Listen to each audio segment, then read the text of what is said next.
শোনো, আজকে কোম্পানির মিটিং এ তোমাকে যেই জিনিসে বলাইছি, মানুষ গরমে অতিষ্ঠ হয়ে গেছে।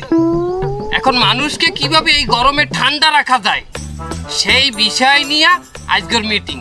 কোন পদ্ধতিতে ঠান্ডা রাখা যায় সেই পরামর্শ তোমরা আমাকে দেবা।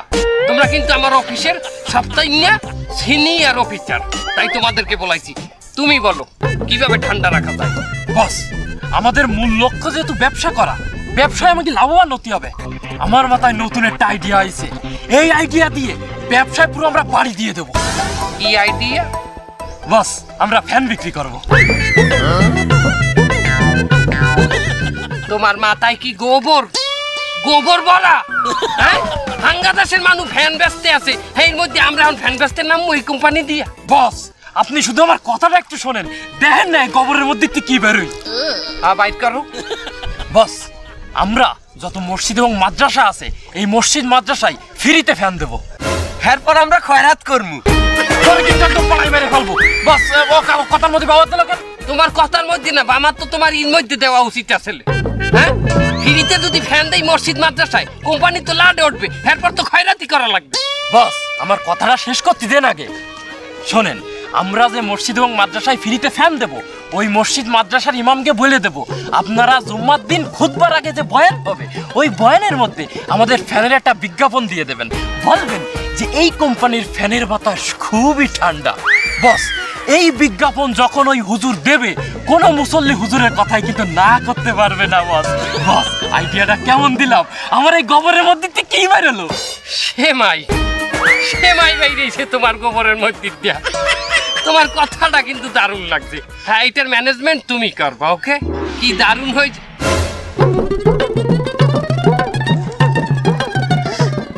এই এখানে আমার বাইক নিয়ে তোজাম্মেল আছে না? বস, ওরা তো একটু আগেও দেখলাম।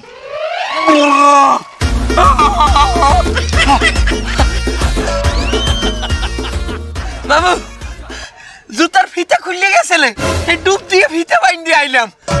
একটা মিটিং এর মধ্যে তুমি কেন না বললে জুতার ফিতা বানতে যাবা? হ্যাঁ, এখন কি এই যে কথাগুলো বললাম সেগুলো কি তোমাকে আবারও বলা লাগবে? না না না, মুই ব্যাপার কথাই শুনছি, খালি পানির নিচে তো কথাগুলো একটু মোটা গলায় শুনে গেছে।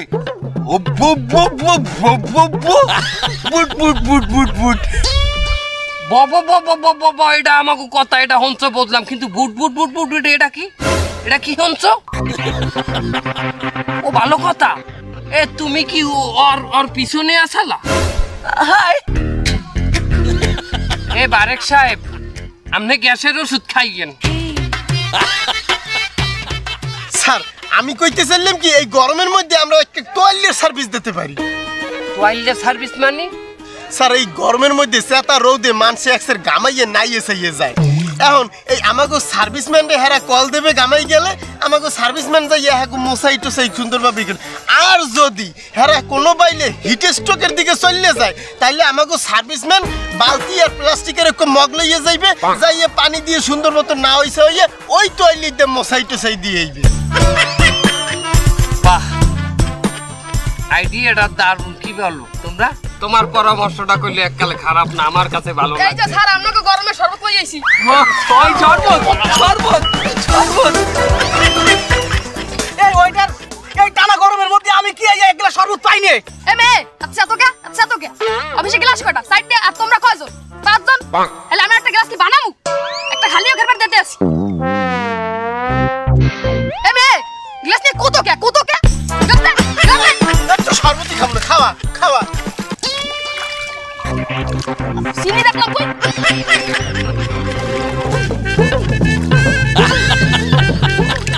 এই নাম শরবত। এই কি ওইটার? তুই ফুকুরি পানি দিয়ে আমার শরবত বানাই দিলে? তোমার কি পানি দিয়ে বানাই দিমু? তুমি এনে জমিদার বানাইছো? সবার তো এই পানি দিয়ে বানাই দিছি। শুনলে সবাই না এই ফুকুরি পানি দিয়ে শরবত বানাইছে। এই ওটা ইন্দা অফিস দিয়ে তুই সাসপেন্ড আমার যা, তুই সাসপেন্ড। এবং মরতে করলে একটা বুদ্ধি আছে। কি আইডিয়া বাইক না? বাংলাদেশের মানুষের সবচাইতে বড় সমস্যা হইলে এখন দুপুরকালে বাথরুমে যাওয়া। এই দুভাইটি রোদের মধ্যে মানুষ যেকালে বাথরুমে যায় আর সেকালে প্রেসার দেয় ঘামবে কোন এককালে নাই যে ওঠে তার আমরা একটা সার্ভিস চালু করবো এটা কি মানুষ যেকালে দুভাইটি গেলে বাথরুমে যাইবে আমাকে সার্ভিস ম্যানের একটা ফোন দেবে এই সার্ভিস ম্যান হের লগে বাথরুমে যাইবে এবং ওই মানুষ যতক্ষণ পর্যন্ত বাথরুমে থাকবে এই সার্ভিস ম্যান ততক্ষণ পর্যন্ত হেরে বাতাস করতে থাকবে That's my Bagna. That's enough for you, Bagna. Bagna, এটার ম্যানেজমেন্ট কিন্তু তুমি নিজে করবা, ওকে? স্যার আমার একটু বাথরুমে যাওয়া লাগে। যাও তাড়াতাড়ি যাবা। ধন্যবাদ স্যার। বস এই যে টানা গরমটা পড়িছে কিন্তু একটা জিনিস খেয়াল করছেন এই গরমে কিন্তু মাসির চা খাওয়া বন্ধ নেই এই টানা দুপুর গরমে রিক্সাওয়ালা ভ্যানওয়ালা তারপরে পথচারী এই সবাই মিলে কিন্তু চা খাচ্ছে গরম গরম চা ওই চা যখন খাচ্ছে জ্বলতি জ্বলতি যাচ্ছে বাস এখন আমি একটা যুগান্তকারী পদক্ষেপ নিতে যাচ্ছি ওই চাটা যদি কোনো কায়দায় ঠান্ডা করা যায় আমাকে কাছে মনে করেন হিটার থাকলো আমরা গরম পানি করলাম আর ওর ভিতরে আলাদা করে আমরা বরফ নিয়ে গেলাম একটু করে বরফ দিয়ে দিলাম ওই ঠান্ডা চা খাইয়ে কিন্তু মানুষ তৃপ্ত হয়ে যাবে আমরা খালি ওই বরফ বেঁচেই কোটিপতি হয়ে যাবো সারা বাংলাদেশের মধ্যে কিরাম দিলাম বস এককালে ভালো না এককালে খারাপও না তারপরও আমরা এটা লইতে পারি কি ও ভালো কথা এই মেহেদি হাসান সে যে বাথরুমে গেল বাথরুমটা আমরা কোন দিকে করছি জানো বস এই বাথরুমটা এই সাইডে পানির নিচে ও ভালো কথা সে বাথরুম কোনটা করতে গেছে বড়টা না ছোটটা বস এ আমার পার কাছ দিয়ে কেমন জানি গরম পানি আসতেছে স্যার চলে এসেছি স্যার। এই ভালো কথা তুমি এই মেহেদি হাসান তুমি বাথরুম কোনটা করছো বড়টা না ছোটটা স্যার আমার তো দুইটাই পেয়েছিল দুইটাই করছি।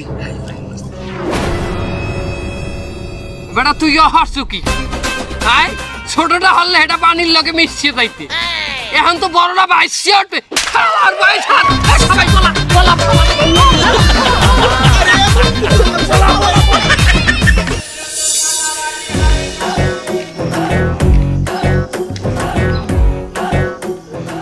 এই আমার এই বাসার কলিং বেল টেপছে কেটা স্যার আমরা একটি মাল্টিন্যাশনাল কোম্পানি থেকে এসেছি কিসের জন্য স্যার এই গরমে মানুষ অতিষ্ঠ হয়ে গেছে সেই মানুষদেরকে গরমে কিভাবে ঠান্ডা রাখা যায় সেই সার্ভিস দেওয়ার জন্যই আমাদের কোম্পানি তো ভালো কথা বেটা আমি এই গরমে ঘরে বাইরে লেট্রিনে কোনো আনে থাকতারি না আচ্ছা তোকে সার্ভিসটা কি একটু কদেই আপনি কোনো টেনশন করবেন না স্যার সার্ভিসটি আপনাকে দেখাইয়ে দেবো প্রথমে আচ্ছা স্যার এই মুহূর্তে আপনাকে ঘরের মধ্যে কেউ কি বাথরুমে আছে হায় হায় আমার ছোট হালি অনার্সে পরে এইমাত্র বাথরুমে ঢুকছে স্যার আপনার বাথরুমটা কোন দিকে বাথরুম হচ্ছে এই হিন্দা সোজা যাইয়া আবার এই যে ঘরটায় দরজা খোলা এই সোজা যাই ডাইনে ঢুকলেই বাথরুমটা হ্যাঁ মামু হ্যালো মই যাই সার্ভিসটা দিয়াই কই যায় কমে গেলে উত্তেজিত হবেন না স্যার সে সার্ভিস দিতে গেছে সার্ভিস দিতে ঘরের মধ্যে কি আসলে এত সার্ভিসটা কি আমি তো এইটাই আর পর্যন্ত জানলাম না আমার খুললে ক সার্ভিসটা হলো স্যার আপনার হালি যতক্ষণ বাথরুমে থাকবে ততক্ষণ পর্যন্ত আমার এই সার্ভিসম্যান তাকে বাতাস করতে থাকবে সে মোটেও খামাবে না আলাপ করবো আমার বিয়ের লাগে খালি বাথরুমে তোর এই যে চ্যাংরা পোলাটা বাতাস করবে বাথরুমে ঢুকিয়া যে স্যার সে মোটেও ঘামাবে না আলাপ করবো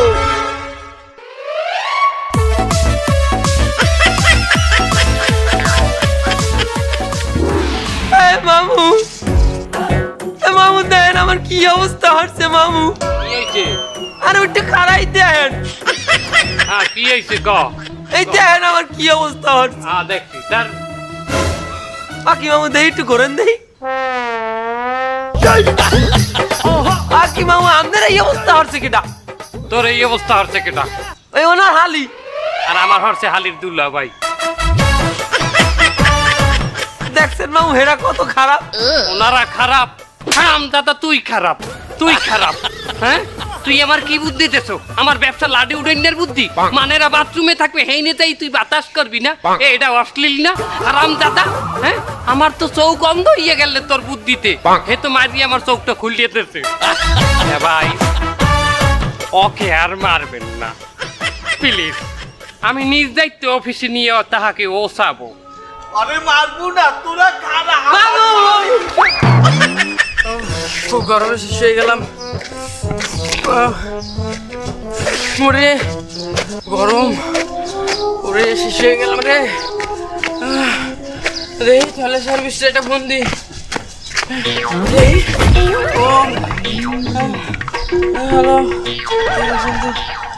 হ্যালো চলো সার্ভিস, আমি শেষ হয়ে গেলাম গরমে।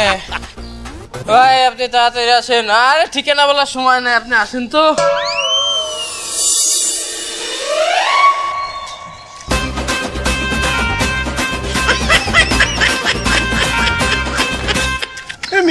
কি অবস্থা? আমি মনে হয় ভাই টেস্ট করবো, যে অবস্থা আমার গরমে। কারণ আমি এখনই ব্যবস্থা নিতে ভাই তাড়াতাড়ি করেন। ওঠেন ওঠেন ওঠেন।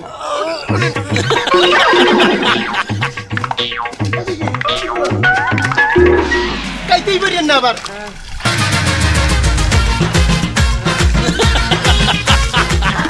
কি শান্তি লাগে? আগের সেই শান্তি লাগে? কুলি কুলি হারেন, কুলি হারেন, কুলি হারেন, কুলি হারেন। ভাই শান্তি লাগে ভাই। এই ফির মশাই দি।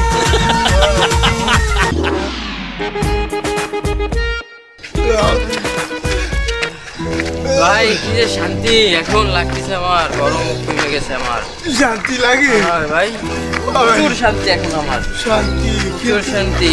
আমার জানি কেন দুনিয়াদারি শান্তিতে আছি। ঘুরা। এই ভাই একটু থামেন না, আমার ধর।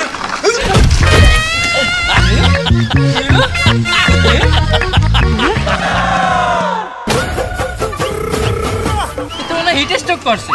হ্যাঁ পুরো ভাই পলাই।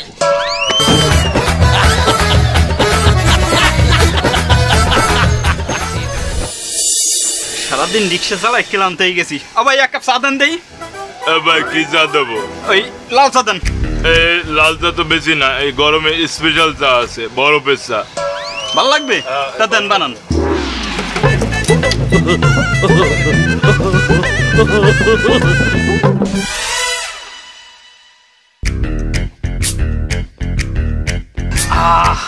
চা তো সেটা বানাইছো, কলজে মলজে ঠান্ডা হয়ে যাইতে আছে। স্পেশাল বরফের চা খাইয়ে দেন, ভালো লাগবে। কেন ওই চার দাম কত? এক কাপ চা 60 টাকা। এই তোর এই এক কাপ চার দাম 60 টাকা কেমনে আমার বুঝা? এবার আমরা এই যে বরফটা কিনছি, এটা কোম্পানিতে আমাকে 50 টাকায় কিনা পড়ে, তা আমরা 60 টাকা বেচবো না? হ্যাঁ মিয়া, এটা একটা বরফের টুকরার মধ্যে এমন কি আছে যে এটা আমার 60 টাকা দিয়ে কিনে খাইতে হবে? এই কোম্পানির লোক পাশে আছে, এই বললাম এই মালটা দিয়ে না, সারাদিন বুঝন দিন আপনি। কি হয়েছে ভাই, সমস্যাটা কি? বুঝুন সারাদিন পেশাল করা লাগে। এটা বরফের টুকরা 60 টাকা কেমনে তুই আমার বুঝাই কর। এর মধ্যে আম পাতা, জাম পাতা, কাঁঠাল পাতা, আমলকি ওরি তো কি বয়রা, এমনকি আপনার তোক মাদানা পর্যন্ত দিছি আমরা বরফের ভিতরে। তোর কোম্পানির ঠিকানা দে। ওই তো বস আছে সাথে। বস কোম্পানির মালিক এক কাপ চার মধ্যে এক টুকরা বরফ দেছে, ওইটার দাম নাই আবার 60 টাকা কেমনে হয় আপনি বুঝান আমারে। কেমনে কেমনে এক টুকরা রম্বার বরফ ওই 60 টাকা কি বাইল হয়? আমার শরম করে এই কোম্পানির মালিক বললে পরিচয় দিতে। হ্যাঁ আমার শরমের চোটে মনে কয় যে আমি কোম্পানির মালিকানা ছাড়িয়া আমি এই কোম্পানির কর্মচারী হয়ে যাই।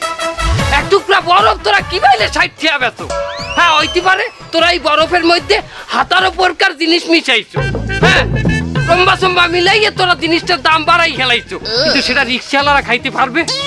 হ্যাঁ অনেক রিক্সাওয়ালারা এটা খাইয়া লাভে। কারা কদেই জাগো ভিতর জমিদারির রক্ত আছে, বাপ দাদার কেউ না কেউ জমিদার আসলে, কিন্তু নির্মম এক পরিহাস, সে এখন জমিদারের পোলা হইও সে এখন রিক্সা চালায়। যার দেহে জমিদারের রক্ত আছে সে অবশ্যই 60 টাকা না 70 টাকা দিয়ে হইলো এই চা খাইবে। মনে করে এই ভাই তার দেখি আমার মনে হয়েছে তার গায়ে জমিদারের রক্ত আছে, নাইলে এই চা হে ছুঁইতেও না। এবারটা জমিদারের পোয়া যদি না হই অন্য কেউ হইতে, কোনো 12 বাজা পোয়া হইতে, তাই তোর চামড়াও থাকতে না আমার চামড়াও থাকতে না। একবার হইতে আইলে কমাই রাখতে ভাইজান। কি কমাই রাখবে? কমাই রাখা লাগবে না, 60 টাকা দিয়ে ডেলি আমি তোর কাছে চা খামু। আমার গায়ে বেটা জমিদারের রক্ত। ভাই আজকে বিলটাও দিয়ে দিন। আজকে বিল আমি দিয়ে দিতে আছি, আর আগামী যে কয়দিন তুই আমার লাগে চা খাবি ওই কদিনে বিল আমি তোর দিয়ে দেবো। বেটা জমিদার আমি, বেটা খাই গোবারির পোলা। বস আপনি কিন্তু আজকে হেভি জমাইছেন। তাই না? আমার ছাল তো আই দুটাই সিরিশন। এদিকে আয় আয়, ফলার ফল আলার ফল আমার চামড়া থাকতে বরফ চা মারাইতেছো না? আমার গোষ্ঠী দিয়ে দুইয়ে যেতে নাই। আয় এই পেশায়, আয় এই পেশায়, আয়। আর মিয়া মাইরো কারণ টাকাটাও নিয়ে নেব কই তোমার ইমাম সাহেবে কই বেটা গরমের সার্ভিস দিতে আমরাই তখন গরমে মরমু। বস আসতেছে, সেই ইমাম মানুষ না, একটু ইমান আমল করতেছে, আসতেছে, দ্রুত চলে আসবে। এই যে চলে আসছে। আসসালামু আলাইকুম। ওয়ালাইকুম আসসালাম। হুজুর, আমরা একটা ফ্যান কোম্পানি থেকে এসেছি। আপনাদের মসজিদ এবং মাদ্রাসায় আমরা ফ্রিতে কিছু ফ্যান দেব। আল্লাহ আপনার নেক হায়াত বাড়িয়ে দিক। তা হুজুর, ওই আপনি শুধু একটা কাজ করে দেবেন, ওই জুম্মার আগে বয়ানের ভিতর আমাদের ফ্যানের একটু প্রশংসা করে দেবেন যে এদের কোম্পানির ফ্যান খুবই ভালো, এদের কোম্পানির ফ্যানের বাতাস খুবই ঠান্ডা, এগুলো আপনি শুধু একটু বলে দেবেন। আই মিন ওটা অ্যাডভার্টাইজ হইয়া তার সমস্যা নাই। আমি কিছুদিন আগেও একটা অ্যাডভার্টাইজ করছি, ওটার আমার অভ্যাস আছে এবং করি। আপনি মার্কেটে মিডিয়া পাড়ায় খোঁজ নিয়ে দেখতে পারেন, আমি প্রায় জায়গায় অ্যাডভার্টাইজ করি। সমস্যা কি, আমাদের মসজিদের এখানে সেক্রেটারি, সভাপতি, ক্যাশিয়ার আরো অনেকে আছে। তার আমি যদি অ্যাডভার্টাইজ করি, হ্যাগো তো একটু দেখতে হয়, হ্যাগো দিকটা না দেখলে কি হইবে? বস, এত টাকা চাই, কত দিতে হবে হুজুর? আমি তো আর নিজে নির্ধারি না, কারণ আমি ইমাম সাহেব মানু। এখন এই টাকাটা তো সেক্রেটারি, সভাপতি হ্যাগো খাওয়ানো লাগে। তার আমি ওই বাইরে যে অ্যাডগুলা করি, হাতে আমি 10,000-এর নিচে নিই না, বা আমার মার্কেট প্রাইস 10,000। যাই হোক, আপনারা যখন মসজিদে কিছু ফ্যান দেবেন, আপনি বললে গিয়ে কোনো ডিসকাউন্ট আছে, 4,000 কম দিয়েন, 6,000 দিয়েন। বস, এ তো 6,000 টাকা চাই, কি করবো এখন? ঝামেলা করা যাইবে না, পরে দিয়ে কাজ উদ্ধার করতে 3,000 কই দি। হুজুর, আর কথা কইেন না, 3,000 টাকা রাখেন। কথাটা কইলেন কি? হলে তো আমার থাকে না কিছু। যাই হোক, আপনি 50টা টাকা কম দিয়ে। বস, এ তো ভণ্ড ইমাম। এই টাকাটা তো আমি খাই নিয়ে বললাম, সারা জায়গা দিতে হয়। শোনেন ইমাম সাহেব, আপনি কোন ধরনের মানুষ এটা আমার বোঝা হয়ে গেছে। বাবা, আমি একজন মার্কেটিং অফিসার থেকে কোম্পানির মালিক, টাকাটা দিয়ে দাও।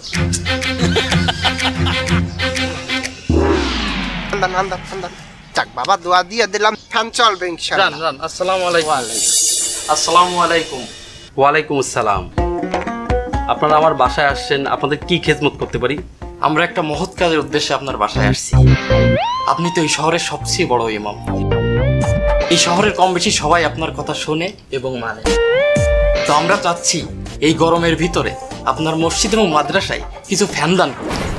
আলহামদুলিল্লাহ, খুব ভালো কথা। বলবো হুজুর, আপনি আমাদের জন্য একটু দোয়া করেন। অবশ্যই দোয়া করব। আসলে মানে কথাটা ঠিক মতো কইতে হবে। আসলে হুজুর, ওই শুধু দোয়া না না, বস আপনি বলেন, আপনি বলেন। কি দোয়া তো অবশ্যই করবেন। আমার খেয়াল দোয়াটা যদি এইরকম করতেন যে মনে করেন আপনার জুম্মার মসজিদে হাজার হাজার লোক হয় না, বয়ানের মধ্যে যদি একটু বলতেন যে যাহারা ফ্যান দিয়েছে, দান করছে, তারা অনেক দানশীল, তাদের ফ্যানের কোয়ালিটি অনেক ভালো, আপনাদের যদি ফ্যান লাগে তাবকারিটা কিনবেন। আপনারা কি দান করতে আসছেন নাকি ফ্যানের মার্কেটিং করতে আসছেন? দান করতে আসি। ও কথা ওভাবে নেবেন না হুজুর, মানে হয়েছে কি, আমাদের ফ্যানের কোয়ালিটিটা কেমন মানে জানলে। দান কি এইটাকে বলে? আপনি ডান হাত দিয়ে দান করবেন, বাম হাত টের পাবে না। আমরা যে ফ্যানটাকে দান করতে আসি, এইটাকে আপনি প্রচার করিয়ে দিলে সেটা দেখে মানুষ কি দান করতে উৎসাহিত হবে না? এটা কি মানের উপকার হবে না? এইটাই তো বড় ফেতনা। মানুষ কি আপনার কথায় উৎসাহিত হবে? উৎসাহিত করবে আল্লাহ, হেদায়েত দেবে আল্লাহ। আপনার কথায় কি কারো হেদায়েত হবে? আমরা যে বাংলাদেশের মানুষকে এই গরমে ঠান্ডা করার একটা কার্যক্রম হাতে নিছি, আমরা কি সেটা করব না? আমরা কি বন্ধ করে দেবো? এই গরমে যদি মানুষের আপনারা উপকার করতেই চান, ফ্যান দিয়ে ঠান্ডা করতে পারবেন না। আপনার পরিবেশ ঠান্ডা করেন। বললাম না, তুই বলছো না, আমিও তো কিছু বুঝিনি।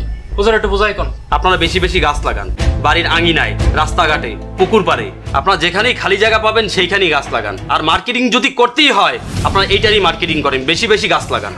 তার আমাগো একলার গাছ লাগালে কি পরিবেশ ঠান্ডা হয়ে যাবে? হ্যাঁ, আপনি একা কেন গাছ লাগাবেন? আপনি নিজে গাছ লাগাবেন, আপনার কথায় আরেকজন লাগাবে, তার কথায় আরেকজন লাগাবে, এভাবে করতে করতে একটা সময় দেখা যাবে সবাই গাছ লাগাইছে। তাহলে এখনই গাছ লাগাইলে এখনই পরিবেশ ঠান্ডা হইবে? আপনার কথার তো যুক্তি দেখি না আমি। আপনি এখন এর কথা চিন্তা করতেছেন কেন? আপনি বিগত দিনের কথা চিন্তা করেন, তখন কি বাংলাদেশ এত গরম ছিল? আবার ভবিষ্যতের কথা চিন্তা করে দেখেন, আরো গরম হবে। না কথাটা কইলো হুজুরে এককাল মন্দ কয় নাই। একদম সঠিক কথা বলিছে। এবারে হাঙ্গা জানম কি ব্যবসায়ী করবো?